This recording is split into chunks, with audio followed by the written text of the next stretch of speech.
দেখুন, আন্দোলন কিন্তু কারণ থাকতে হবে, আন্দোলন কিন্তু জনগণের সম্পৃক্ততা থাকতে হবে। তো জনগণের যদি সম্পৃক্ততা না থাকে তো সেই আন্দোলন ত্বরান্বিত আপনি করতে পারবেন না। তো এখানে আন্দোলন করার পেছনে জনগণের বৃহত্তর স্বার্থ থাকতে হবে, জনগণের যৌক্তিক দাবিগুলো থাকতে হবে।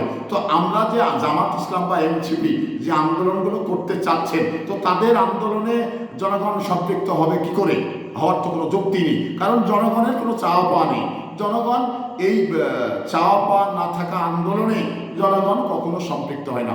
জনগণের যে যৌক্তিক দাবি এবং বৈধ দাবিগুলো যখনই রাজনৈতিক দল জনগণের সামনে তুলে ধরবেন তখনই কিন্তু জনগণ সম্পৃক্ত হবে।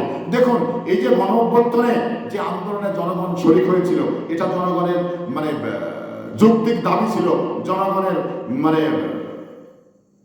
এই রাষ্ট্রকে মুক্ত করার জন্য জনগণের দায়বদ্ধতা ছিল। সেই কারণেই কিন্তু জনগণ এই গণ অভ্যুত্থানে শরিক হয়েছিল। তো এখন এই সময়ে বাংলাদেশের আকাশ একেবারে পরিষ্কার।